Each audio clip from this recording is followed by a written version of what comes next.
നമ്മുടെ പ്രിയപ്പെട്ട മക്കൾക്ക് വേണ്ടി നമ്മൾ ദ്വാരക്കേണ്ട ഏറ്റവും പ്രധാനപ്പെട്ട പ്രാർത്ഥന ഏതെന്നറിയോ? നമ്മുടെ മക്കൾ നിസ്കാരക്കാരാകാൻ വേണ്ടിയാണ്. ഖുർആൻ പറഞ്ഞ പ്രാർത്ഥനയാണ്, നമസ്കാരക്കാരാകാൻ വേണ്ടിയാണ്. സൂറത്ത് ഇബ്രാഹിം 40-ാമത്തെ ആയത്തിൽ പറയുകയാണ്, റബ്ബി ജഅൽനി മുഖീമസ്സലാ വമിൻ ദുർരിയതി റബ്ബനാ വതഖബ്ബൽ ദുആ.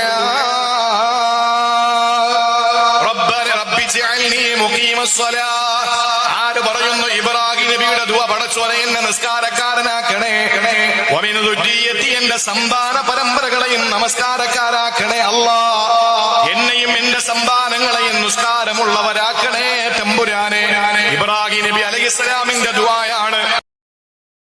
ഒരു വലിയ ആപത്ത് മാറണമെന്ന് നിങ്ങൾ ആഗ്രഹിക്കുന്നുണ്ടെങ്കിൽ, ഒരു വലിയ ഇടങ്ങേറ് നീങ്ങണമെന്ന് നിങ്ങൾ കൊതിക്കുന്നുണ്ടെങ്കിൽ, ഒരു വലിയ വിഷമം മാറണമെന്ന് നിങ്ങൾ കൊതിക്കുന്നുണ്ടെങ്കിൽ, ഈ മനോഹരമായ സൂറത്ത് നിങ്ങളുടെ ജീവിതത്തിലൂടെ പാരായണം ചെയ്താൽ മതി.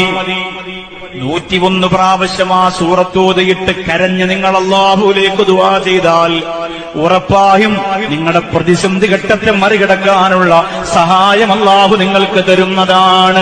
അല്ലാഹുവേ, സൂറത്തുൻ നസ്ർ, ഇദാ ജാ നസ്റുല്ലാഹി വൽ ഫത്ഹ് എന്ന് തുടങ്ങുന്ന സൂറത്ത് 101 പ്രാവശ്യം ഒരു കാര്യം നിയ്യത്ത് ചെയ്തിട്ട് നിങ്ങൾ ഓതിയാൽ അത് പൂർണ്ണമായും അല്ലാഹു നടത്തി തരുന്നതാണ്. അല്ലാഹുവിന്റെ അപാരമായ സഹായം ആ സൂറത്ത് ജീവിതത്തിൽ കൊണ്ടു നടക്കുന്നവർക്ക് അല്ലാഹു കൊടുക്കുന്നതാണ്.